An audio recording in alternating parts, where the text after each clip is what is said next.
찌는 듯한 7월의 태양이 머리 위에서 이글거리고 있었고 달궈진 철근과 콘크리트에서 뿜어져 나오는 열기는 숨이 턱 막힐 정도로 지독했으며 공사장 바닥에서 피어오르는 아지랑이는 마치 현실을 왜곡하는 투명한 장막처럼 시야를 어지럽혔다.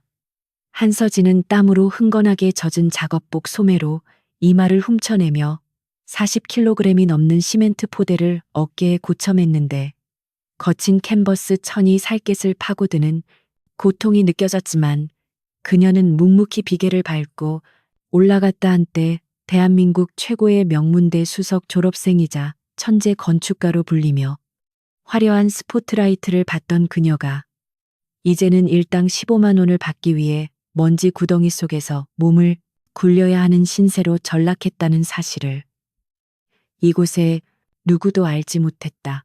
병석에 누운 어머니의 병원비와 아버지가 남기고 간 막대한 빚을 갚기 위해 그녀는 자존심 따위는 진흙탕에 던져버린 지 오래였지만 그럼에도 불구하고 그녀의 눈동자 깊은 곳에는 아직 꺼지지 않은 불꽃이 희미하게 타오르고 있었다.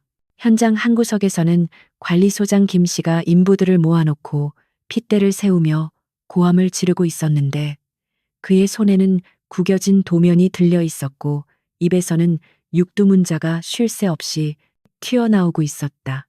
공사 기한을 맞추기 위해 기초 공사를 대충 마무리하고 빨리 콘크리트를 타설하라는 그의 지시는 명백한 규정 위반이었지만 그 누구도 감히 그의 말에 토를 달지 못하고 있었다.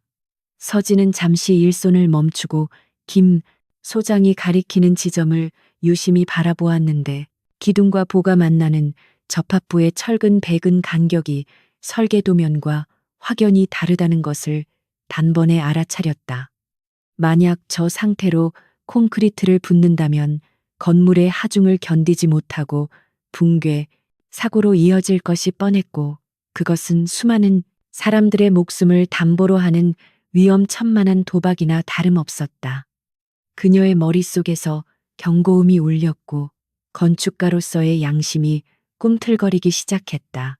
더 이상 지켜볼 수 없었던 서진은 무거운 발걸음을 옮겨 김 소장 앞으로 다가갔고 주변의 인부들이 호기심 어린 눈빛으로 그녀를 쳐다보는 가운데 그녀는 최대한 정중하지만 단호한 목소리로 입을 열었다. 소장님, 지금 지시하신 구간의 철근 백은 간격이 설계 기준보다 넓게 시공되어 있어서 이대로 타설을 진행하면 구조적인 결함이 발생할 수밖에 없으며 이는 명백한 안전관리법 위반입니다.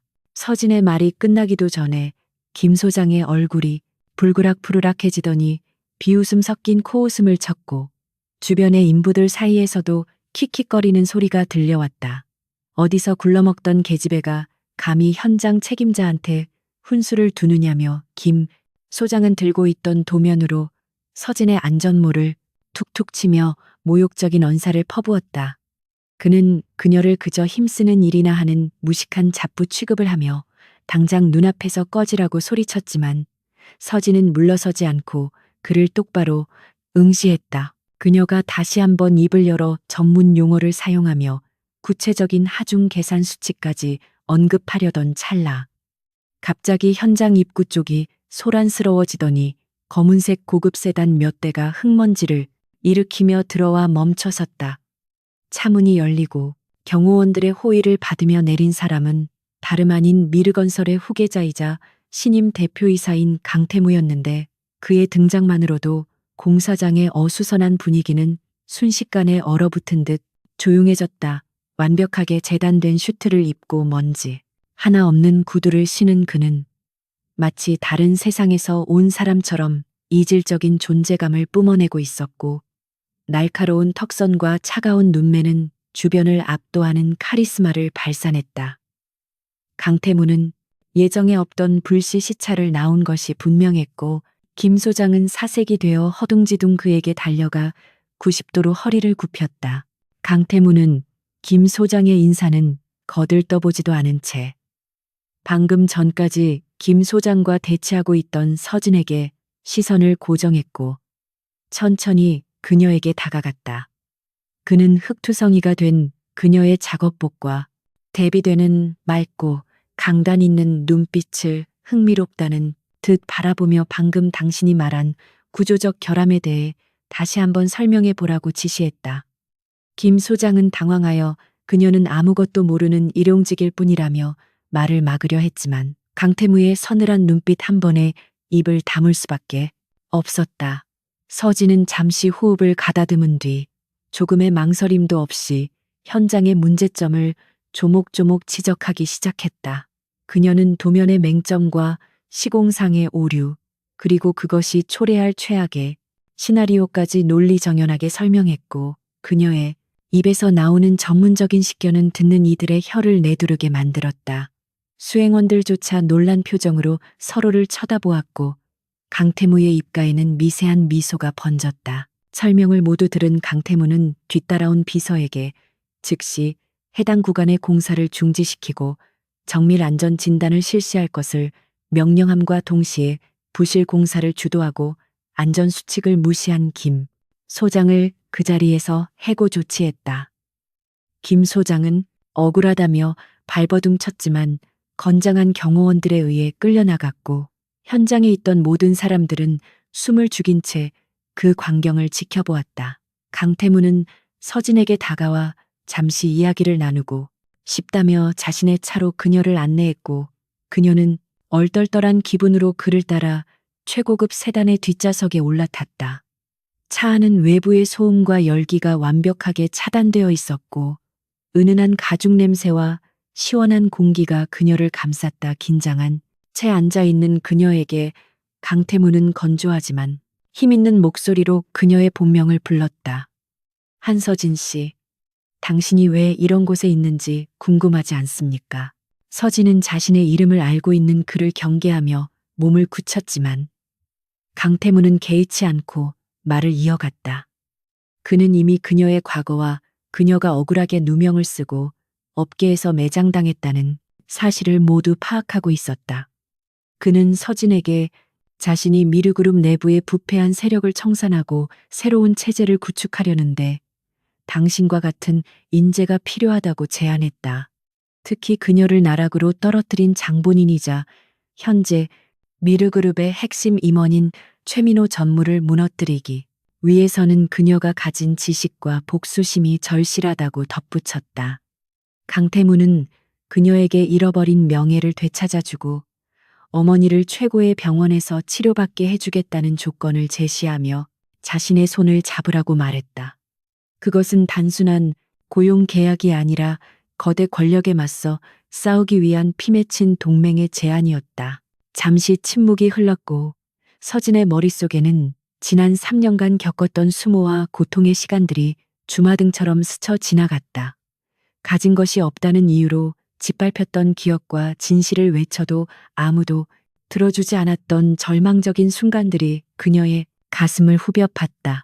그녀는 천천히 고개를 들어 강태무를 바라보았고 그의 눈 속에서 자신과 같은 종류의 야망과 결기를 읽어낼 수 있었다. 더 이상 물러설 곳이 없었던 그녀에게 이 제안은 독이 든 성배일 수도 있었지만 동시에 지옥에서 탈출할 수 있는 유일한 동아줄이기도 했다. 서진은 떨리는 손을 꽉 쥐며 결심을 굳혔고 마침내 입을 열어 그의 제안을 받아들이겠노라고 대답했다. 그녀의 목소리는 작았지만 그 어느 때보다 단단했고 그 순간 그녀의 인생을 송두리째 뒤바꿀 거대한 운명의 수레바퀴가 다시 돌아가기 시작했다. 강태무는 만족스러운 듯 고개를 끄덕이며 서진에게 내일부터 당장 미르그룹 본사 전략기획실로 출근하라고 지시했고 필요한 모든 준비는 자신의 비서가 알아서 처리할 것이라고 말했다. 차가 다시 움직이기 시작하자 서진은 창밖으로 멀어지는 공사장을 바라보며 자신이 흘렸던 피땀과 눈물을 뒤로하고 이제는 전혀 다른 전장으로 향하고 있음을 실감했다. 그녀는 이제 더 이상 약자가 아니었고 누군가의 부당한 지시에 고개를 숙여야 하는 일용직 노동자도 아니었다. 그녀는 재벌 후계자의 파트너이자 복수의 칼날을 품은 전략가가 되어 자신을 파멸시켰던 자들의 목을 겨누게 될 것이었다. 차창에 비친 그녀의 얼굴에는 서늘한 살기가 감돌았고 서울의 화려한 스카이라인이 그녀를 환영하듯 붉은 노을빛으로 물들어가고 있었다. 서울의 스카이라인을 가르는 미르그룹 본사 건물의 위용은 언제 보아도 압도적이었지만 오늘 아침 그 유리 벽면에 비친 한서진의 모습은 어제의 흑투성이 노동자와는 판이하게 다른 사람처럼 보였다. 강태무가 준비해준 최고급 정장을 차려입은 그녀는 마치 갑옷을 두른 전사처럼 비장해 보였고 거울 속에 비친 자신의 눈동자에서 더 이상 나약함이나 망설임을 찾아볼 수 없었다. 그녀는 손목에 채워진 얇은 시계를 내려다보며 심호흡을 한 번 크게 내쉬었는데 그것은 긴장감을 떨쳐내기 위함이 아니라 가슴 깊은 곳에서 끓어오르는 전의를 다지기 위한 의식과도 같았다. 그녀가 로비에 들어서자 분주하게 움직이던 직원들의 시선이 일제히 그녀에게 쏠렸고 그들의 눈빛 속에는 낯선 인물에 대한 호기심과 경계심이 뒤섞여 있었지만 서진은 그 어떤 시선도 피하지 않은 채 당당하게 엘리베이터를 향해 걸음을 옮겼다. 임원 전용 엘리베이터 앞에는 강태무가 미리 도착해 그녀를 기다리고 있었는데 그는 말끔하게 차려입은 서진을 보고 만족스러운 듯 고개를 끄덕이며 짧은 눈인사를 건넸다도 사람이 함께 엘리베이터에 탑승하자 좁은 공간 안에는 팽팽한 긴장감이 감돌았고 강태무는 묵직한 서류 가방 하나를 그녀에게 건네주며 이것이 오늘 회의에서 사용할 무기가 될 것이라고 나지막이 속삭였다. 서진은 가방을 받아 들며 그 무게만큼이나 무거운 책임감을 느꼈지만 동시에 손끝에서부터 짜릿한 전율이 퍼져나가는 것을 감지했다. 오늘 열리는 긴급 임원회의는 표면적으로는 하반기 전략을 논의하는 자리였지만 실상은 강태무가 새로 영입한 그녀를 공식적으로 소개하고 기존 세력들에게 선전포고를 하는 전쟁터나 다름없었다. 회의실 문이 열리고 강태무가 앞장서서 들어가지 실내는 순식간에 찬물을 끼얹은 듯 조용해졌고 원형 테이블에 둘러앉아 있던 중역들의 시선이 일제히 문 쪽으로 향했다. 그들 중에는 서진의 인생을 나락으로 떨어뜨린 장본인인 최민호 전무도 섞여 있었는데 그는 거만한 자세로 의자에 기대어 있다가 강태무 뒤에 서 있는 서진을 발견하고는 믿을 수 없다는 표정으로 눈을 크게 떴다. 3년이라는 시간이 흘렀고 화려한 옷차림으로 변모했지만 그는 결코 잊을 수 없는 그녀의 얼굴을 단번에 알아보았고 마치 죽은 사람이 살아 돌아온 것을 본 것처럼 안색이 창백하게 질려갔다. 최민호는 당장이라도 자리에서 벌떡 일어나 소리를 지르고 싶은 충동을 느꼈지만 강태무의 서늘한 눈빛이 그를 압박하고 있어 차마 입을 열지 못하고 주먹만 꽉 쥐었다. 강태무는 상석에 앉아 회의실을 둘러보며 침착한 목소리로 한서진을 자신의 직속 전략 기획 고문으로 임명했음을 선포했고 그 말이 떨어지자마자 회의실은 벌집을 쑤신 듯 소란스러워졌다. 여기저기서 반대의 목소리가 터져 나왔고 특히 최민호의 측근인 한상무는 격앙된 목소리로 그녀가 과거의 횡령 혐의로 불명예스럽게 퇴출당한 인물이라며 회사의 격을 떨어뜨리는 인사라고 맹비난을 퍼부었다. 그들은 서진의 과거를 들추어내며 그녀를 도덕적으로 흠결이 있는 사람으로 몰아세우려 했고 분위기는 순식간에 험악해져 마치 그녀를 죄인 취급하며 청문회라도 열 기세였다. 하지만 서진은 그들의 비난을 묵묵히 듣고만 있었을 뿐 조금도 동요하지 않는 모습으로 오히려 그들의 추악한 민낯을 관찰하고 있었다. 소란이 어느 정도 잦아들기를 기다렸던 서진은 천천히 자리에서 일어나 스크린 앞에 섰고 미리 준비해온 프레젠테이션 화면을 띄우며 차분하지만 힘있는 목소리로 입을 열었다. 그녀는 자신의 과거에 대해 변명하는 대신 현재 미르그룹이 추진 중인 신도시 개발 프로젝트의 치명적인 문제점을 지적하며 반격의 서막을 알렸다. 그녀가 제시한 데이터는 너무나도 정교하고 날카로워서 반대파 임원들은 반박할 말을 찾지 못하고 꿀먹은 벙어리가 되었는데 특히 최민호가 주도하고 있던 자재 수급 계획의 허점을 통렬하게 비판하는 대목에서는 회의실 안에 무거운 정적만이 감돌았다. 서진은 단순히 문제를 지적하는 것에 그치지 않고 구체적인 해결 방안과 비용 절감, 효과까지 제시하며 자신이 왜 이 자리에 필요한 인재인지를 실력으로 증명해 보였다. 최민호는 자신의 치부가 드러날 위기에 처하자 얼굴이 불그락푸르락해져서는 책상을 내리치며 서진의 말이 억지 주장이라며 고함을 질렀다. 그는 서진이 조작된 데이터로 이사회를 현혹하고 있다며 보안팀을 불러 당장 그녀를 끌어내라고 소리쳤지만 아무도 그의 말에 따르는 사람은 없었다. 이미 서진이 보여준 분석 자료는 부정할 수 없는 팩트였고 그것을 부정하는 것이야말로 자신의 무능을 인정하는 꼴이 된다는 것을 다른 임원들도 알고 있었기 때문이었다.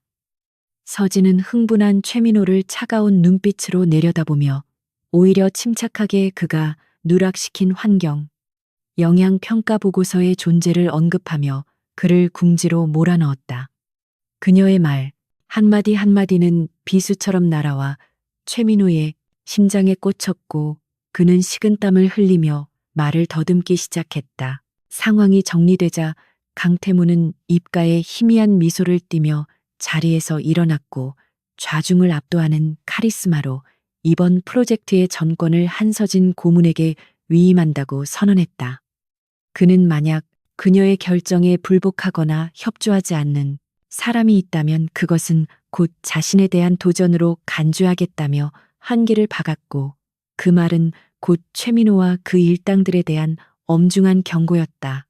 회의가 끝나고 임원들이 하나둘씩 빠져나갈 때 최민호는 서진의 곁을 지나치며 낮은 목소리로 두고 보자며 이를 갈았지만 서진은 그에게 눈길조차 주지 않은 채 서류를 정리하며 그를 철저하게 무시했다.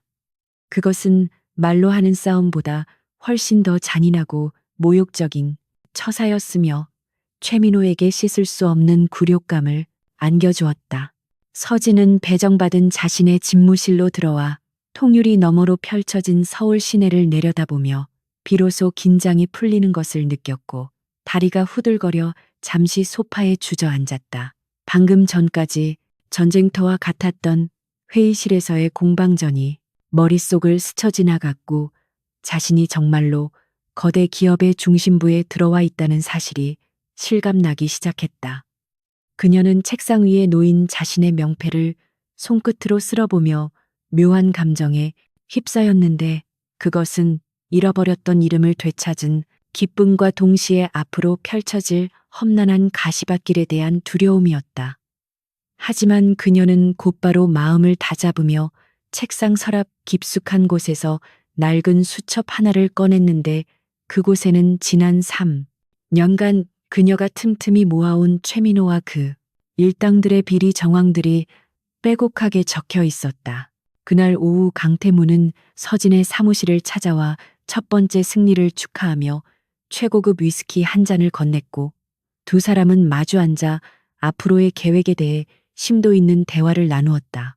강태무는 서진이 오늘 보여준 활약이 자신의 기대를 훨씬 뛰어넘었다며 솔직하게 칭찬했고 서진은 아직 안심하기에는 이르다며 최민호가 분명히 반격을 준비할 것이라고 경계했다.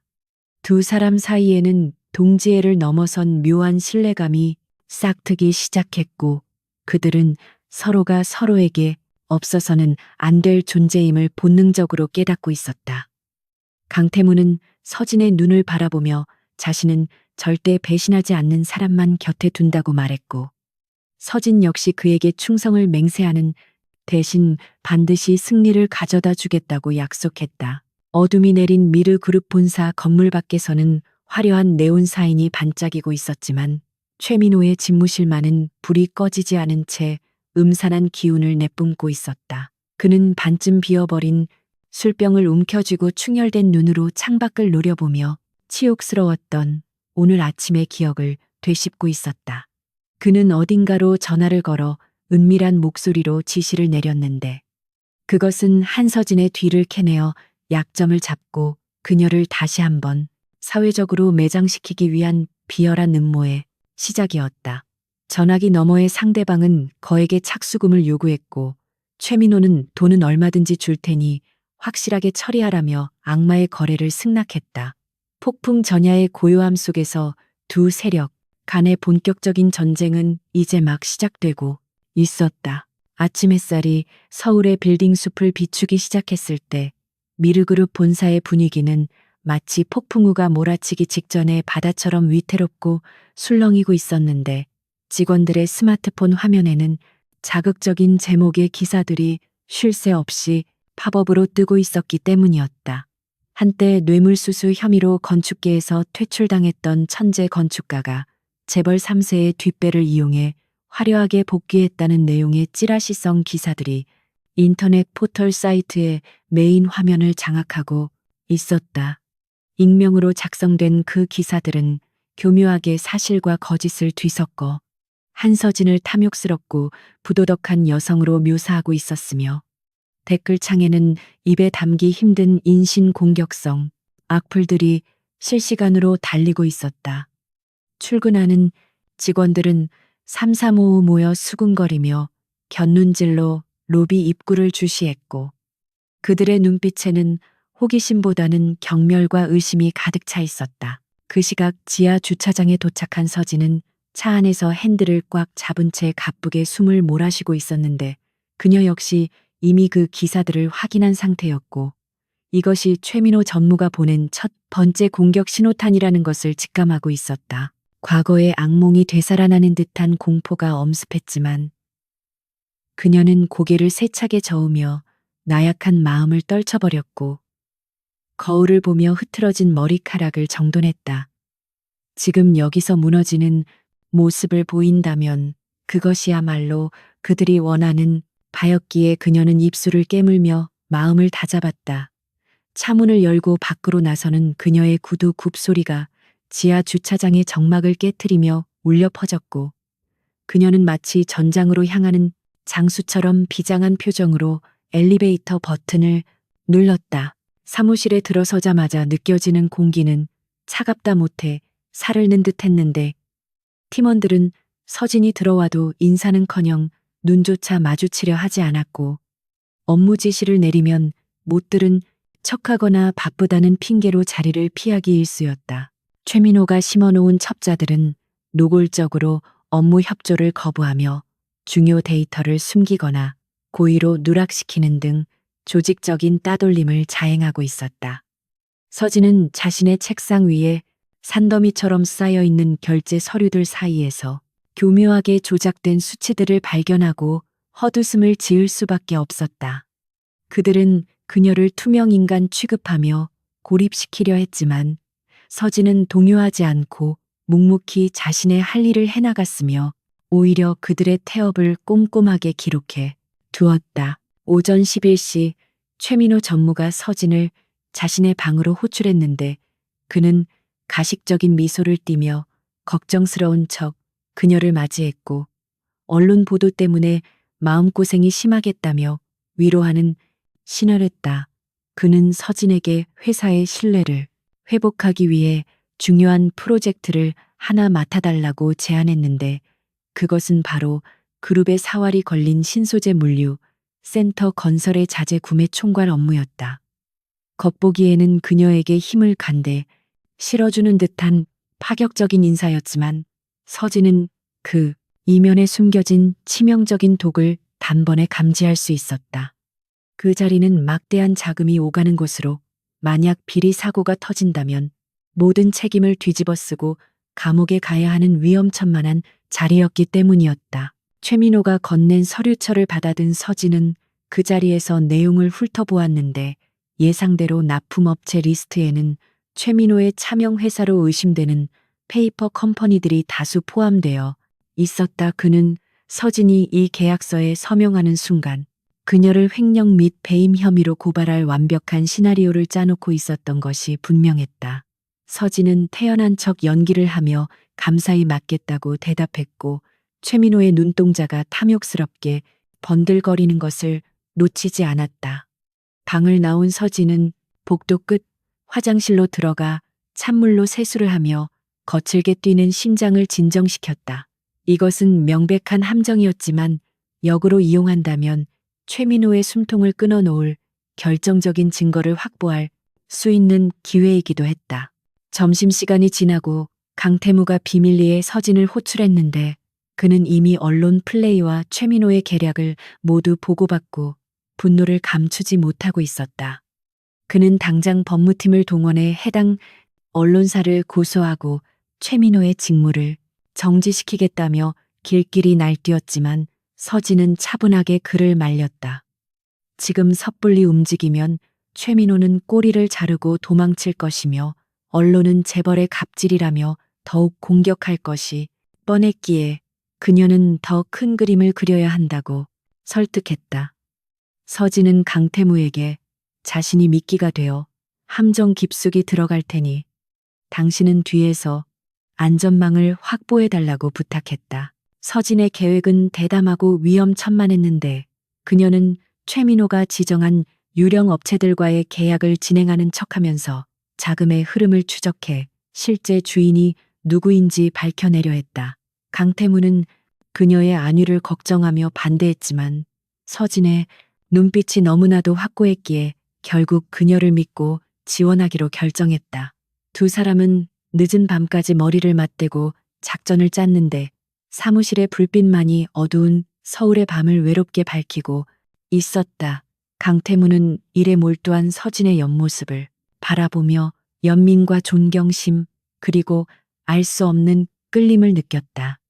그는 그녀가 짊어진 짐을 조금이라도 나누어지고 싶다는 생각을 했고 말없이 따뜻한 커피 한 잔을 그녀의 책상 위에 올려두었다. 다음 날부터 서진은 본격적인 연기에 돌입했는데 그녀는 일부러 초췌한 모습을 하고 직원들 앞에서 불안해하는 기색을 보이며 최민호의 첩자들이 안심하도록 유도했다.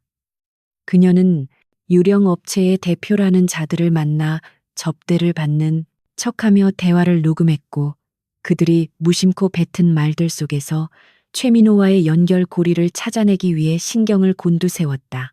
그 과정은 살얼음판을 걷는 듯 아슬아슬했고 자칫하다가는 들킬 수도 있었지만 서진은 타고난 담력과 기지로 위기를 넘겼다.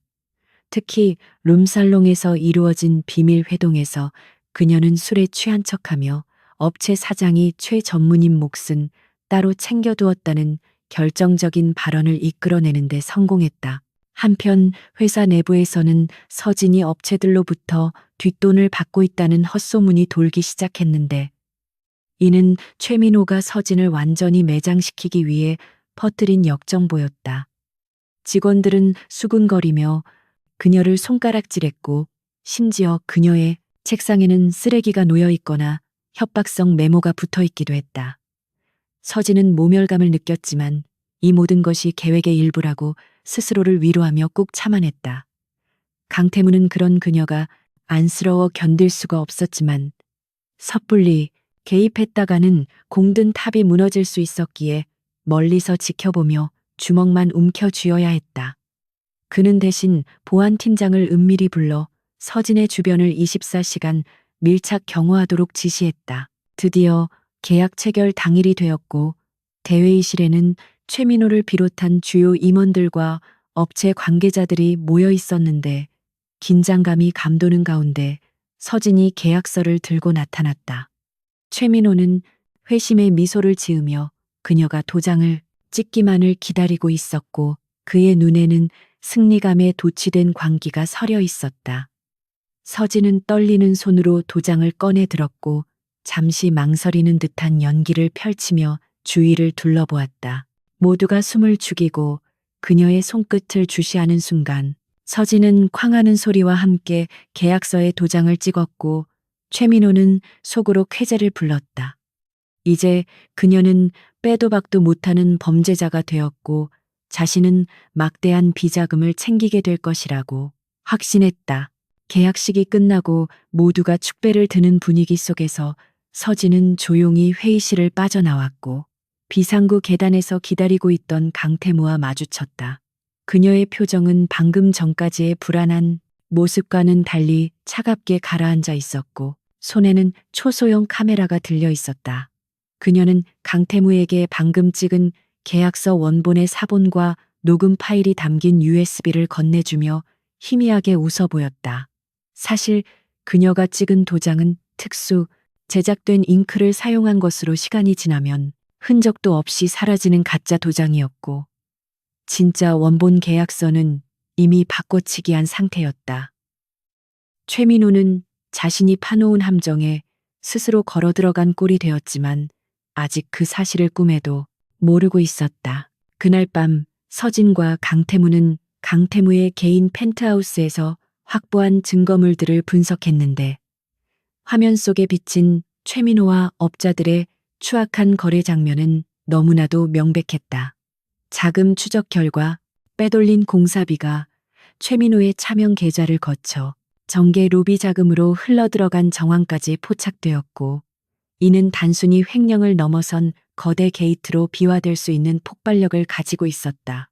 강태무는 서진의 치밀함에 혀를 내두르며 감탄했고 그녀에게 진심 어린 감사를 표했다. 두 사람은 창밖으로 펼쳐진 한강의 야경을 바라보며 와인 잔을 부딪혔고 처음으로 동료 이상의 묘한 기류가 흐르는 것을 느꼈다. 하지만 최민호도 만만치 않은 상대였는데 그는 서진이 계약을 체결하자마자 그녀를 배임 혐의로 내부 감사팀에 고발했고 다음 날 아침 감사팀 직원들이 서진의 사무실로 들이닥쳤다.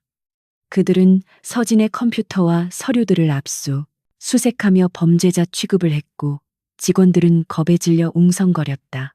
서진은 올 것이 왔다는 듯 담담하게 자리에서 일어났고 감사팀장을 향해 여유로운 미소까지 지어 보였다. 최민호는 자신의 집무실에서 CCTV로 그 장면을 지켜보며 승리의 웃음을 터뜨렸지만 그는 알지 못했다.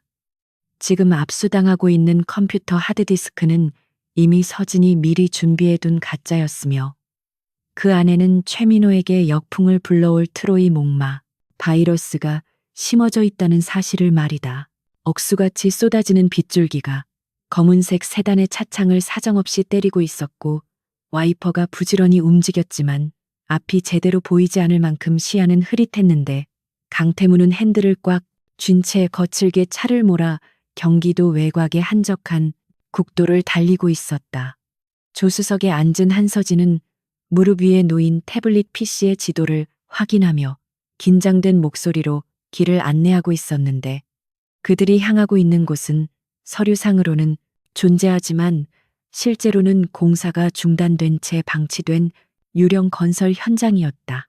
그곳은 최민호가 비자금을 조성하기 위해 자재를 빼돌리고 장부 조작을 일삼았던 범죄의 온상이자 그가 미처 파괴하지 못한 결정적인 증거인 이중 장부가 숨겨져 있을 것으로 추정되는 마지막 퍼즐 조각이 있는 장소였다.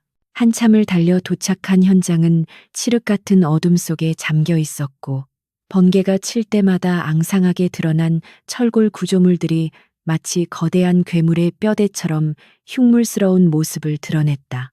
이곳은 3년 전 서진이 설계에 참여했다가 석연치 않은 이유로 프로젝트에서 배제되었던 곳이라 그녀에게는 아픈 상처가 서려 있는 공간이기도 했다. 차에서 내린 두 사람은 빗속을 뚫고 현장 사무소로 사용되던 낡은 컨테이너 박스를 향해 발걸음을 옮겼는데 진흙탕의 구두가 빠지고 옷이 젖어 들어갔지만 그들의 눈빛은 그 어느 때보다 날카롭게 빛나고 있었다.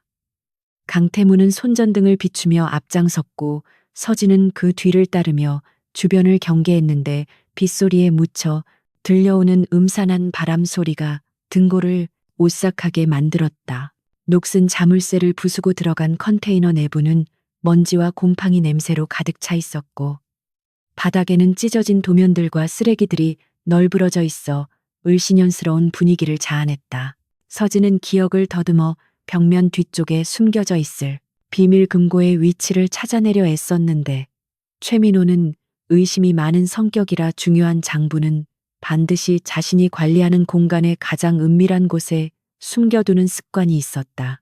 그녀가 책장 뒤편의 가벽을 두드려보자 퉁퉁거리는 빈 소리가 났고 강태무가 쇠지렛대를 이용해 판자를 뜯어내자 그 안에서 낡은 금고 하나가 모습을 드러냈다. 서진은 미리 파악해둔 최민호의 생일과 기념일 조합으로 비밀번호를 눌렀고 몇 번의 시도 끝에 띠릭하는 경쾌한 소리와 함께 금고 문이 열렸다. 금고 안에는 예상대로 검은색 가죽 표지의 두툼한 장부와 USB, 그리고 최민호가 차명으로 거래한 땅 문서들이 고스란히 들어 있었는데 이것만 있으면 그를 횡령과 배임 그리고 탈세, 혐의로 감옥에 보내는 것은 시간 문제였다. 서진이 장부를 꺼내 내용을 확인하며 환희에 찬 표정을 짓는 순간 밖에서 자동차 엔진 소리와 함께 거친 고함 소리가 들려왔다. 창문 틈으로 내다보니 승합차 2대가 현장 입구를 막아섰고 강목과 쇠파이프를 든 건장한 사내 10여 명이 차에서 내려 컨테이너 쪽으로 다가오고 있었다. 최민호가 심어놓은 관리인들이 늦은 밤 침입자를 감지하고 연락을 취한 것이 분명했고 상황은 순식간에 목숨을 건 추격전으로 변모했다. 강태무는 재빨리 서진을 자신의 등 뒤로 숨기며 장부를 챙기라고 소리쳤고 컨테이너 뒷문을 발로 차서 탈출구를 확보했다. 두 사람은 쏟아지는 빗속을 뚫고 짓다 만 건물 내부로 뛰어들었는데 뒤따라오던 깡패들이 그들을 발견하고 욕설을 퍼붓며 맹렬하게 추격해왔다. 미완성된 건물 안은 계단 난간도 없고 바닥 곳곳에 구멍이 뚫려 있어 자칫하면 추락할 수 있는 위험천만한 곳이었지만 서진은 과거의 기억을 되살려 구조를 파악하고 있었기에 강태무의 손을 잡고 미로 같은 통로를 능숙하게 빠져나갔다. 그들의 거친 숨소리가 빗소리와 섞여 울려 퍼졌고 심장은 터질 듯이 박동하고 있었다. 계단을 뛰어올라 3층에 도달했을 때 앞서가던 깡패 한 명이 쇠파이프를 휘두르며 덤벼들었는데 강태무는 반사적으로 서진을 밀쳐내고 팔을 들어 공격을 막아냈다. 둔탁한 타격음과 함께 강태무의 얼굴이 고통으로 일그러졌지만 그는 물러서지 않고 상대를 발로 차서 제압한 뒤 다시 서진의 손을 낚아채 달리기 시작했다. 평소의 냉철하고 지적인 모습과는 달리 거친 야수처럼 돌변하여 자신을 지키려는 그의 모습에 서진은 가슴이 쿵 내려앉는 듯한 충격을 받았다. 그들은 추격자들을 따돌리기 위해 자재 창고로 쓰이는 좁은 공간으로 몸을 숨겼고 어둠 속에서 서로의 숨결이 닿을 만큼 밀착된 채 숨을 죽였다. 밖에서는 깡패들이 랜턴을 비추며 그들을 찾는 소리가 들려왔고 서진은 공포에 질려 몸을 떨었는데 강태무가 그녀의 어깨를 단단히 감싸 안으며 괜찮다는 듯 눈빛을 보냈다. 빗물에 젖은 그의 셔츠 너머로 뜨거운 체온이 전해져 왔고 극한의 상황에서 피어나는 묘한 감정이 두 사람 사이를 휘감았다. 강태무는 그녀의 귀에 대고 낮은 목소리로 속삭이며 저들이 반대편으로 가면 비상승강기를 이용해 지하로 내려갈 것이라고 작전을 설명했다. 서진은 그의 침착함에 의지하여 두려움을 떨쳐내었고 잠시 후 깡패들의 발소리가 멀어지자 그들은 조심스럽게 몸을 일으켰다. 두 사람은 그림자처럼 은밀하게 움직여 공사용 리프트에 탑승했는데 낡은 기계가 삐걱거리며 내려가는 동안에도 긴장의 끈을 놓을 수 없었다. 1층에 도착하자마자 그들은 주차해 둔 차를 향해 전력 질주했고 뒤늦게 그들을 발견한 깡패들이 고함을 지르며 달려왔지만 이미 강태무가 시동을 걸고 엑셀을 밟은 뒤였다. 차는 굉음을 내며 진흙탕을 박차고 나갔고 뒤따라오던 깡패들이 던진 돌멩이가 뒷유리에 맞아 금이 갔지만 그들은 아슬아슬하게 포위망을 뚫고 현장을 빠져나가는 데 성공했다. 100미러로 멀어지는 불빛들을 확인하고 나서야 두 사람은 안도의 한숨을 내쉴 수 있었다. 고속도로에 진입하여 안전지대에 접어들자 차 안에는 무거운 침묵 대신 아드레날린이 솟구치는 흥분과 서로에 대한 안도감이 감돌았다. 서진은 조수석 글러브 박스에서 구급상자를 꺼내 강태무의 부서오른 팔에 파스를 뿌리고 붕대를 감아주었는데 그녀의 손끝이 떨리고 있었다. 강태무는 그런 그녀를 지그시 바라보며 아까 다치지 않았냐고 물었고 서진은 고개를 저으며 눈시울을 붉혔다. 오늘 밤 그들은 단순히 비즈니스 파트너를 넘어 생사를 함께한 동지이자 서로에게 없어서는 안 될 소중한 존재가 되었음을 본능적으로 깨닫고 있었다. 빗물과 땀으로 범벅이 된 서로의 모습이 그 어떤 화려한 모습보다 아름답게 느껴졌다. 서울로 돌아오는 길에 서진은 무릎 위에 놓인 장부를 어루만지며 이것이 불러올 파장을 생각했고 입가에 서늘한 미소가 번졌다. 이 장부에는 최민호뿐만 아니라 그와 결탁한 정재계, 인사들의 명단까지 모두 적혀 있었기에 이것이 공개되는 순간 대한민국 전체가 발칵 뒤집힐 것이 분명했다. 강태무는 운전대를 잡은 손에 힘을 주며 이제 모든 준비는 끝났고 내일 아침이 밝으면 최민호의 세상은 무너져 내릴 것이라고 단언했다. 폭풍우가 지나간 밤하늘에는 구름 사이로 희미한 달빛이 비치기 시작했고 두 사람은 다가올 최후의 결전을 위해 마음을 가다듬으며 새벽을 향해 달려갔다. 최민호 전무의 집무실은 마치 폭격이라도 맞은 듯 처참하게 부서져 있었는데 곡가구들은 산산조각이나 바닥에 뒹굴고 있었고 벽에 걸려있던 그림들은 찢겨진 채 너덜거리고 있었다. 그는 핏발선 눈으로 텅 비어버린 비밀, 금고를 노려보며 짐승 같은 포효를 내질렀는데 그것은 자신의 모든 치부가 담긴 판도라의 상자가 사라졌다는 공포와 한서진이라는 보잘것없는 존재에게 완벽하게 농락당했다는 치욕감에서 비롯된 것이었다. 그는 떨리는 손으로 위스키 병을 집어들어 병째로 들이켰지만 타오르는 분노와 불안감은 조금도 가라앉지 않았고 오히려 심장을 더욱 거세게 옥죄어왔다. 장부가 공개되는 순간 그가 쌓아올린 모든 명예와 권력은 모래성처럼 무너져 내릴 것이고 감옥행은 물론이거니와 사회적으로 완전히 매장당할 것이 불을 보듯 뻔했기에 그는 이 상황을 타개할 최후의 수단을 강구해야만 했다. 이성을 잃은 최민호는 책상 서랍 깊숙한 곳에서 대포폰을 꺼내 어딘가로 전화를 걸었는데 그의 목소리는 지옥에서 기어나온 악귀처럼 섬뜩하게 떨리고 있었다. 그는 상대방에게 당장 한서진의 가장 아픈 곳을 건드리라고 지시하며 수단과 방법을 가리지 말고 그녀를 무릎 꿇리라고 소리쳤다. 그것은 바로 병석에 누워있는 서진의 어머니를 납치하여 인질로 삼으라는 비인륜적인 명령이었으며 궁지에 몰린 쥐가 고양이를 물기 위해 선택한 가장 비열하고 잔인한 수법이었다.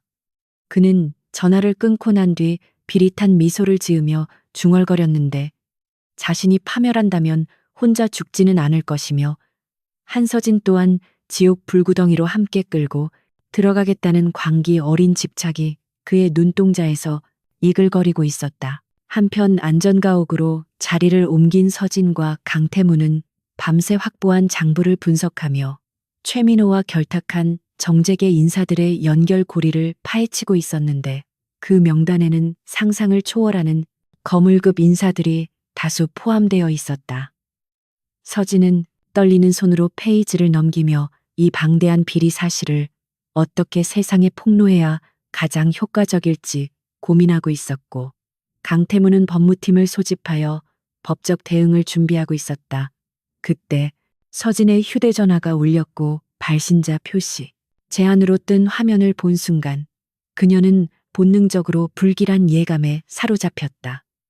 조심스럽게 전화를 받자 수화기 너머로 들려오는 것은 어머니의 힘없는 신음소리와 함께 최민호의 비열한 목소리였고 서진의 얼굴은 순식간에 핏기가 사라지며 창백하게 질려버렸다. 최민호는 서진에게 당장 장부를 가지고 오지 않으면 어머니의 생명을 보장할 수 없다고 협박하며 내일 저녁에 열리는 미르그룹 창립 기념 리셉션 장소로 혼자 나오라고 통보했다. 그는 그 자리에서 서진이 모든 횡령 혐의를 인정하고 자백하는 퍼포먼스를 벌인다면 어머니는 살려주겠지만 만약 딴수를 부린다면 영원히 어머니를 볼 수 없을 것이라고 으름장을 놓았다. 전화가 끊기자마자 서진은 휴대전화를 떨어뜨리며 바닥에 주저앉았고 공포와 절망감에 휩싸여 흐느끼기 시작했다. 그녀는 자신의 복수심 때문에 죄 없는 어머니까지 위험에 빠뜨렸다는 자책감에 괴로워하며 당장이라도 장부를 들고 최민호에게 달려가고 싶은 충동을 느꼈다. 강태무는 사색이 된 서진을 부축하여 소파에 앉히고 무슨 일이 있었는지 물었는데 서진은 덜덜 떨리는 목소리로 상황을 설명하며 제발 어머니만은 살려달라고 애원했다. 그녀는 이 싸움을 포기하고 장부를 넘겨주더라도 어머니를 구하고 싶다고 말하며 무너지려 했지만 강태무는 단호하게 그녀의 어깨를 잡고 흔들며 정신을 차리라고 말했다. 그는 최민호 같은 인간은 장부를 돌려받는다고 해서 약속을 지킬 위인이 아니며 오히려 증거가 사라지는 순간 서진과 어머니 모두를 제거하려 할 것이라고 냉정하게 분석했다. 그는 서진의 눈을 똑바로 바라보며 자신을 믿으라고 말했고 내일 리셉션 전까지 반드시 어머니를 안전하게 구출해 내겠다고 맹세했다. 강태무는 즉시 자신의 개인 경호팀 중에서도 최정예 요원들로 구성된 별동대를 소집했는데 이들은 과거 특수부대 출신들로 구성되어 경찰보다 더 빠르고 은밀하게 움직이는 해결사들이었다. 그는 최민호가 고용한 용역 깡패들의 근거지와 어머니가 납치되었을 것으로 추정되는 장소들을 실시간으로 추적하도록 지시했고 미르그룹의 정보망을 총동원하여 도시 전체를 샅샅이 뒤지기 시작했다. 강태무는 불안에 떨고 있는 서진에게 따뜻한 차를 건네며 자신이 가진 모든 권력과 자원을 쏟아부어서라도 당신의 소중한 사람을 지켜낼 테니 당신은 오직 내일 리셉션에서 최민호를 무너뜨릴 완벽한 연설을 준비하라고 당부했다. 그의 목소리에는 흔들림 없는 확신이 담겨 있었고 서진은 그에게서 거대한 산과 같은 든든함을 느꼈다. 시간은 야속하게도 빠르게 흘러 리셉션 당일이 되었고 서울 시내 최고급 호텔의 그랜드 볼룸은 화려한 조명과 꽃장식으로 꾸며져 있었으며 정재계의 내로라 하는 인사들이 속속 도착하고 있었다. 겉으로는 미르그룹의 새로운 비전을 선포하는 축제의 장이었지만 물밑에서는 목숨을 건 치열한 수싸움이 벌어지고 있다는 사실을 아는 사람은 극히 드물었다. 최민호는 말끔한 턱시도를 입고 여유로운 미소를 띠며 손님들을 맞이하고 있었지만 그의 시선은 끊임없이 입구 쪽을 향해 있었고 초조함으로 인해 입술이 바짝바짝 마르고 있었다. 그는 서진이 겁에 질려 장부를 들고 나타나 자신의 발 아래 엎드리기를 고대하고 있었으며 그 장면을 통해 자신의 건재함을 과시하고 위기에서 벗어나려는 망상에 빠져 있었다. 대기실에 도착한 서진은 거울 앞에 앉아 자신의 모습을 바라보았는데 그녀는 화려한 드레스 대신 절제된 검은색 정장을 입고 있었고 화장은 차갑고 도도한 인상을 주도록 집게한 상태였다. 그녀의 손에는 최민호가 요구한 장부가 들려 있었지만 그 안에는 그를 파멸시킬 또 다른 함정이 숨겨져 있었다. 리셉션 시작 1시간 전 강태무로부터 어머니를 무사히 구출하여 병원으로 이송 중이라는 연락을 받았을 때 서진은 다리가 풀려 주저앉을 뻔했지만 곧바로 마음을 다잡고 눈물을 닦아냈다. 이제 그녀에게 남은 것은 인질극이라는 비열한 수단까지 동원한 최민호를 철저하게 응징하고 세상 앞에 진실을 밝히는 일뿐이었다. 강태무가 대기실로 들어와 서진의 손을 꼭 잡으며 준비가 되었냐고 물었고 서진은 결연한 표정으로 고개를 끄덕이며 완벽하게 준비되었다고 대답했다.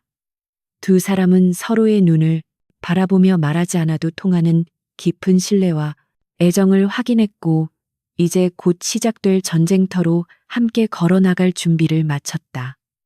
강태무는 서진에게 당신이 무대 위에서 스포트라이트를 받는 동안 자신은 무대 뒤에서 최민호가 도망칠 수 없도록 모든 퇴로를 차단할 것이라고 말했고 서진은 그에게 감사의 미소를 보내며 깊게 심호흡을 했다.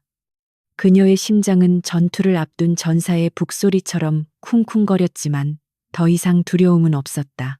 행사장의 조명이 어두워지고 사회자가 미르그룹의 미래를 이끌어갈 전략기획 고문을 소개한다는 멘트를 날리자 굳게 닫혀있던 문이 열리고 스포트라이트가 한 곳을 비추었다. 서진이 당당한 발걸음으로 무대 중앙을 향해 걸어나가자 장내에는 술렁임과 함께 호기심 어린 시선들이 쏟아졌고 최민호는 회심의 미소를 지으며 샴페인 잔을 들어 올렸다.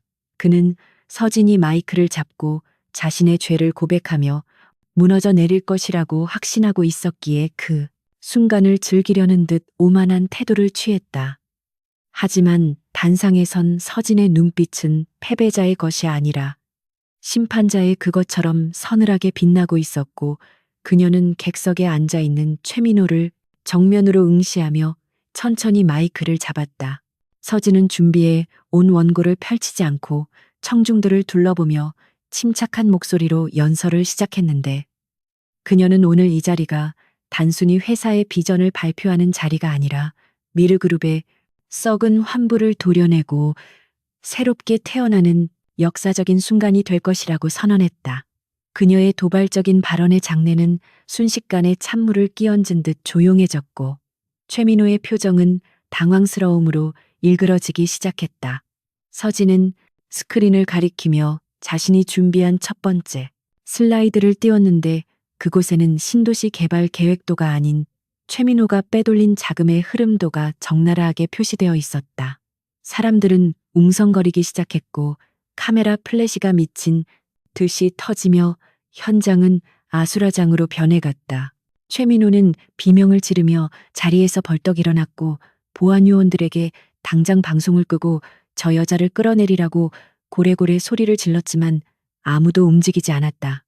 이미 행사장 곳곳에는 강태무가 배치해둔 요원들이 최민호의 사설 경호원들을 제압하고 통제권을 장악한 상태였기 때문이었다. 서진은 흔들리지 않고 계속해서 말을 이어가며 최민호가 저지른 불법 하도급과 부실공사 그리고 자신의 어머니를 납치하여 협박한 사실까지 낱낱이 폭로했다. 그녀의 목소리는 분노로 떨리면서도 한치의 흐트러짐 없이 명확하게 장내에 울려 퍼졌고 그것은 마치 정의의 여신이 내리는 준엄한 심판과도 같았다. 화면에는 병원에서 구조된 어머니의 인터뷰 영상과 납치범들의 자백 영상이 연달아 재생되었고 최민호는 얼굴이 하얗게 질려 뒷걸음질 치다가 의자에 걸려 넘어졌다. 그는 자신이 완벽하게 덫에 걸렸음을 깨닫고 공포에 질려 주변을 둘러보았지만 그를 도와줄 사람은 아무도 없었다. 한때 그에게 아부하며 굽실거리던 사람들은 모두 그를 벌레 보듯 경멸스러운 눈빛으로 바라보고 있었고 그는 철저하게 고립되어 있었다. 강태무는 무대 옆 그림자 속에서 팔짱을 낀 채 이 모든 광경을 지켜보며 차가운 미소를 짓고 있었는데 그것은 자신의 여자를 건드린 대가가 얼마나 처참한지를 보여주는 무언의 경고였다. 서진은 마지막으로 최민호를 향해 손가락을 가리키며 이제 당신이 법의 심판을 받을 차례라고 외쳤고 그 순간 행사장 문이 열리며 검찰 수사관들이 들이닥쳤다. 그들은 체포영장을 제시하며 최민호의 손목에 차가운 수갑을 채웠고 그는 발버둥치며 억울하다고 소리쳤지만 수사관들에 의해 강제로 끌려나갔다. 수많은 카메라들이 그 초라한 몰락의 순간을 생중계하고 있었고 서진은 단상 위에서 그 모습을 내려다보며 긴 싸움의 끝을 실감했다. 그녀의 눈에서는 참았던 눈물이 한 방울 흘러내렸지만 그것은 슬픔의 눈물이 아니라 승리의 눈물이자 해방의 눈물이었다. 장내의 소란이 가라앉고 모든 시선이 다시 서진에게 집중되자 그녀는 깊은 숨을 들이쉬며 마이크를 다시 잡았다. 그녀는 개인적인 복수를 넘어 미르그룹이 나아가야 할 투명하고 정의로운 미래에 대해 이야기하며 진심 어린 사과와 함께 새로운 도약을 약속했다. 청중들은 그녀의 용기와 진정성에 감동하여 하나둘씩 박수를 치기 시작했고 곧이어 우레와 같은 함성이 행사장을 가득 메웠다. 서진은 무대 아래에서 자신을 바라보고 있는 강태무와 눈을 마주쳤고 그는 엄지손가락을 들어 올리며 그녀가 최고였음을 인정해 주었다. 폭풍우가 지나간 자리에는 맑고 투명한 진실만이 남아 빛나고 있었고 두 사람의 앞날에는 새로운 여명이 밝아오고 있었다. 최민호 전무의 구속 수사가 결정되고 재판 일정이 잡히자 대한민국 언론의 관심은 온통 서울중앙지방법원으로 쏠렸는데 법원 앞은 이른 아침부터 취재진과 시위대 그리고 방청권을 구하려는 시민들로 인산인해를 이루고 있었다. 미르그룹이라는 거대 기업의 부패 고리가 드러난 사건이자 내부 고발자가 재벌 후계자와 손을 잡고 권력형 비리를 파헤쳤다는 드라마틱한 서사는 대중들의 호기심을 자극하기에 충분했기 때문이었다.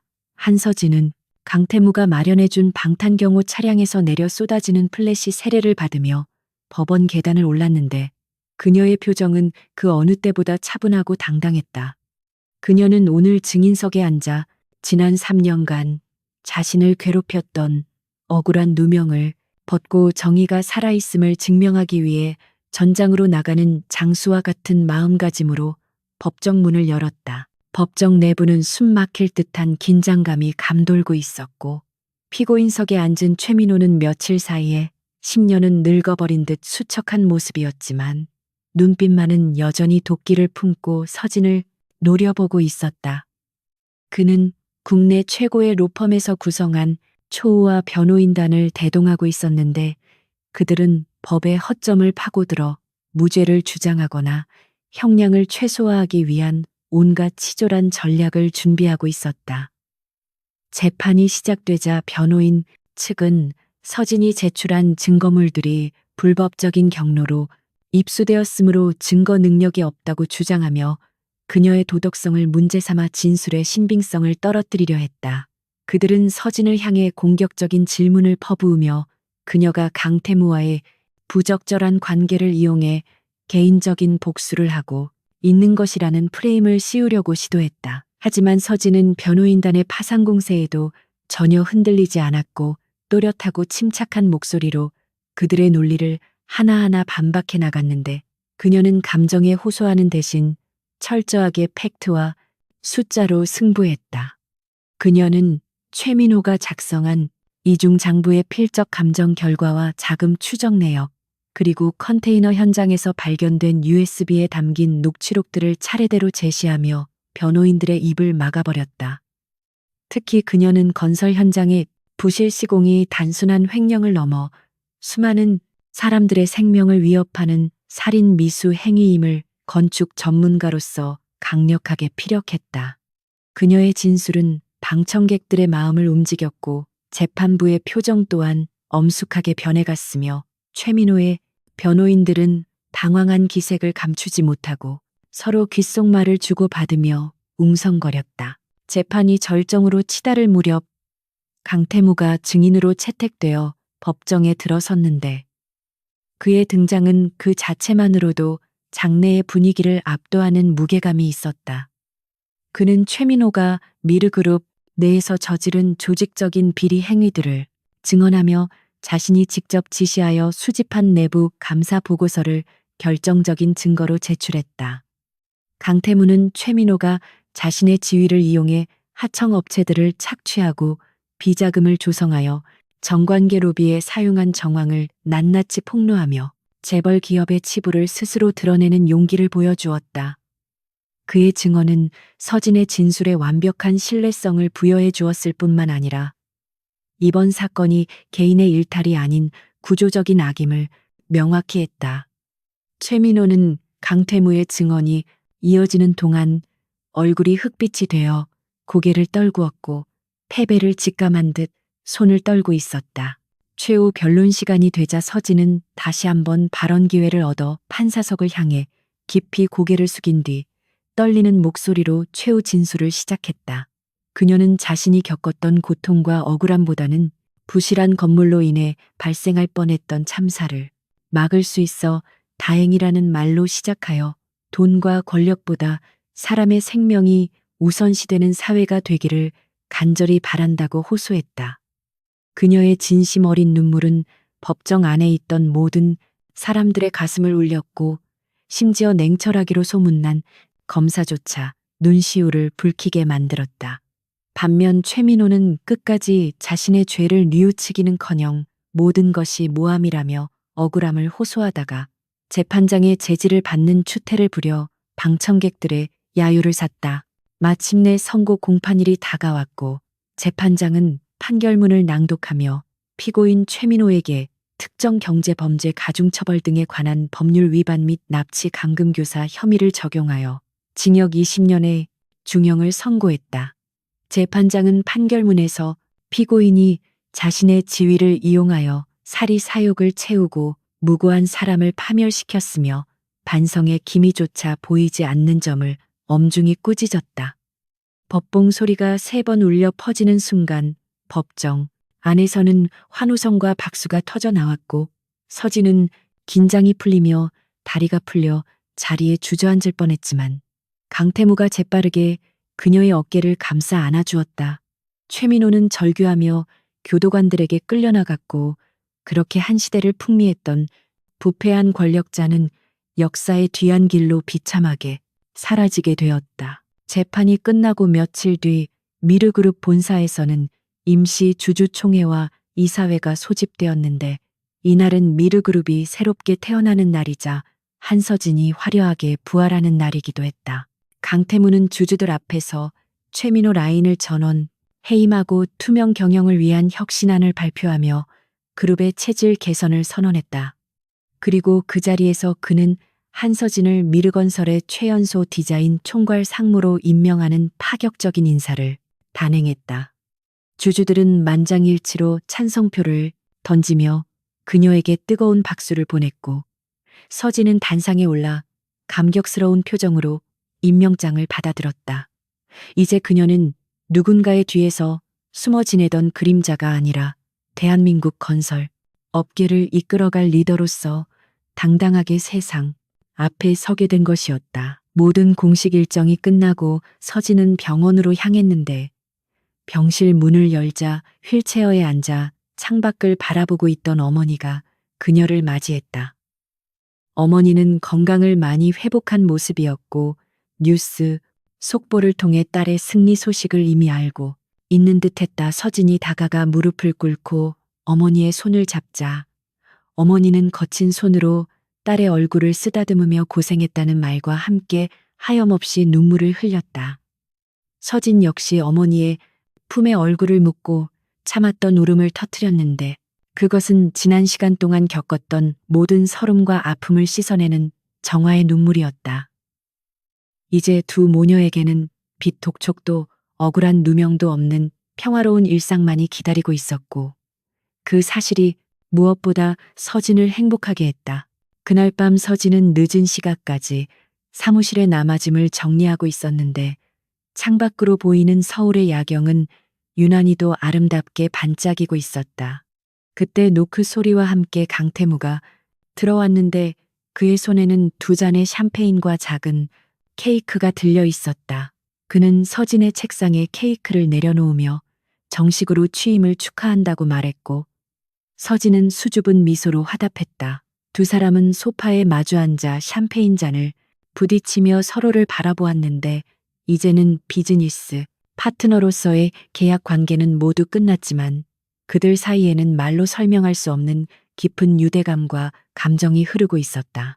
강태무는 샴페인을 한 모금 마신 뒤 진지한 표정으로 서진을 응시하며 이제 우리의 계약은 끝났으니 새로운 제안을 하고 싶다고 운을 떼었다. 그는 주머니에서 작은 벨벳 상자를 꺼내 테이블 위에 올려놓으며 앞으로의 인생도 당신과 함께 설계하고 싶다는 고백을 덧붙였다.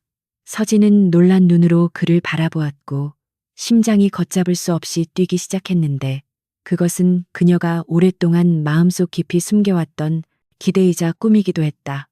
창밖에서는 축복처럼 하얀 첫눈이 내리기 시작했고 두 사람의 그림자는 사무실 조명 아래서 하나로 겹쳐지며 로맨틱한 분위기를 자아냈다. 이것은 끝이 아니라 또 다른 아름다운 시작을 알리는 서막이었다. 1년이라는 시간이 흐른 뒤 미르그룹 본사 로비에는 따스한 봄 햇살이 가득 쏟아지고 있었는데 그 빛은 과거의 어두웠던 그림자를 완전히 몰아낸 듯 눈부시게 밝았다. 이제 직원들의 얼굴에서는 더 이상 눈치를 보거나 불안해하는 기색을 찾아볼 수 없었고 활기찬 발걸음과 자신감 넘치는 표정들이 그 자리를 대신하고 있었다. 한서진 상무가 로비에 들어서자 직원들은 가던 길을 멈추고 그녀를 향해 진심 어린 존경을 담아 인사를 건넸는데 그것은 강압에 의한 것이 아니라 실력과 인품으로 증명해낸 리더에 대한 예우였다.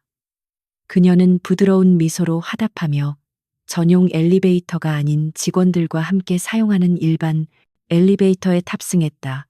그녀는 권위의식을 내려놓고 소통하는 경영을 실천하며 미르그룹의 기업 문화를 뿌리부터 바꾸어 놓고 있었고 그런 그녀를 강태무 대표는 묵묵히 지원하며 가장 든든한 후원자가 되어 주었다. 서진이 집무실에 들어와 창밖을 내려다보자 서울 도심 한복판에 우뚝 솟은 친환경 랜드마크 건물이 눈에 들어왔는데 그것은 바로 1년 전 비리의 온상이었던 물류센터 부지를 완전히 새롭게 탈바꿈시킨 그녀의 야심작이었다. 부패한 자재와 난림공사로 얼룩졌던 흉물은 이제 최첨단 공법과 자연 친화적인 디자인이 결합된 시민들의 휴식처이자 문화 복합 공간으로 재탄생하여 서울의 새로운 명소가 되어 있었다. 오늘 저녁에 있을 준공식 겸 개관 행사는 단순히 건물 하나를 완공하는 의미를 넘어 미르그룹이 과거의 오명을 씻고 투명하고 윤리적인 기업으로 거듭났음을 전 세계에 선포하는 상징적인 자리가 될 것이었다. 서진은 책상 위에 놓인 초대장을 손끝으로 쓸어보며 감회가 새로운 듯 깊은 숨을 내쉬었다. 오후가 되자 강태무가 서진의 사무실을 찾아왔는데 그는 완벽하게 차려입은 턱시도 차림으로 그녀를 에스코트하기 위해 직접 온 것이었다. 그는 서진의 책상 위에 놓여 있는 낡은 안전모를 바라보며 미소를 지었는데 그 안전모는 서진이 공사판에서 일하던 시절 썼던 것으로 그녀가 초심을 잃지 않기 위해 보물처럼 간직하고 있는 물건이었다. 강태무는 서진에게 다가가 손을 내밀며 오늘 밤에 주인공은 바로 당신이라며 부드럽게 속삭였고 서진은 수줍게 웃으며 그의 손을 잡았다. 두 사람의 손가락에는 서로의 이니셜이 새겨진 심플한 백금 반지가 끼워져 있었는데 그것은 화려한 보석보다 더 빛나는 그들의 견고한 사랑과 신뢰를 상징하고 있었다. 그들은 이제 비즈니스 파트너를 넘어 인생의 동반자로서 서로의 부족한 부분을 채워주는 완벽한 한 쌍이 되어 있었다. 준공식 행사장에는 수많은 정재계 인사들과 취재진들이 몰려들어 인산인해를 이루고 있었는데 서진과 강태무가 팔짱을 끼고 레드카펫을 밟으며 등장하자 카메라 플래시가 소나기처럼 터졌다. 언론은 그들을 가리켜 세기를 바꾼 기적의 커플이라 칭송했고 두 사람의 러브스토리는 드라마보다 더 극적인 실화로 대중들의 뜨거운 관심을 받고 있었다. 단상에 오른 서진은 마이크를 잡고 떨리는 목소리로 축사를 시작했는데 그녀는 건물의 화려한 외관보다는 그 속에 담긴 사람들의 땀방울과 정직함의 가치를 강조했다. 그녀는 과거 자신이 겪었던 시련과 그것을 극복하게 해준 사람들에 대한 감사를 전하며 건축은 단순히 건물을 짓는 것이 아니라 사람들의 삶을 짓고 꿈을 짓는 일이라는 자신의 철학을 담담하게 풀어놓았다. 행사가 절정에 달했을 때 강태무가 깜짝 이벤트를 준비했다며 무대 위로 올라왔는데 대형 스크린에는 서진이 처음 공사장에서 도면을 수정하던 모습부터 밤새워 야근하는 모습, 그리고 현장을 누비며 지휘하는 모습들이 담긴 영상이 파노라마처럼 펼쳐졌다. 영상의 마지막에는 당신이 있었기에 미르의 오늘이 있었고 나의 내일이 있습니다. 라는 문구가 새겨지며 장례를 감동의 물결로 물들였다. 서진은 예상치 못한 선물에 눈시울을 붉혔고 강태무는 그녀를 따뜻하게 안아주며 이마에 입을 맞추었다. 지켜보던 사람들은 아낌없는 박수와 환호를 보내며 두 사람의 앞날을 축복해 주었고, 그 순간 서진은 자신이 세상에서 가장 행복한 여자임을 실감할 수 있었다. 공식 행사가 모두 끝나고 화려한 파티가 이어지는 동안 두 사람은 조용히 행사장 옥상 정원으로 빠져나왔는데, 그곳에서는 서울의 야경이 한눈에 내려다 보였다. 시원한 밤바람이 두 사람의 볼을 스치고 지나갔고, 멀리서 들려오는 도시의 소음은 마치 평화로운 자장가처럼 느껴졌다. 강태무는 난간에 기대어 서진을 바라보며 1년 전 우리가 처음 만났던 날을 기억하냐고 물었다. 그때 당신은 흑투성이 작업복을 입고 있었지만 그 누구보다 빛나는 눈빛을 가지고 있었기에 나는 당신에게서 미래의 미래를 보았다고 고백했다. 서진은 웃으며 그때 당신은 정말 재수없는 재벌 3세였다고 농담을 건넸지만 그 목소리에는 깊은 애정이 묻어 있었다. 서진은 난간을 잡고 아래를 내려다보며 자신이 걸어온 길을 회상했는데, 밑바닥 인생에서 최고의 자리에 오르기까지의 과정은 결코 순탄치 않았지만 그 모든 고통이 지금의 자신을 만든 자양분이었음을 깨달았다. 그녀는 강태무를 향해 고개를 돌리며 당신이 내밀어 준 손이 아니었다면 나는 여전히 어둠 속을 헤매고 있었을 것이라며 고마움을 전했다. 하지만 강태무는 고개를 저으며 내가 당신을 구한 것이 아니라 당신이 스스로의 힘으로 운명을 개척한 것이고 나는 그저 거들었을 뿐이라며 그녀의 능력을 높이 평가해 주었다. 두 사람은 서로를 바라보며 말없이 미소를 지었고, 그 눈빛 속에는 지나온 시간에 대한 위로와 앞으로 함께할 시간에 대한 약속이 담겨 있었다. 강태무는 품에서 작은 봉투 하나를 꺼내 서진에게 건넸는데, 그것은 혼인신고서와 함께 두 사람의 이름으로 설립된 장학재단의 설립 허가증이었다. 그는 우리가 받은 사랑과 기회를 더 어려운 사람들에게 돌려주고 싶다며, 재능은 있지만 가난 때문에 꿈을 포기해야 하는 건축 학도들을 후원하는 일을 함께하자고 제안했다.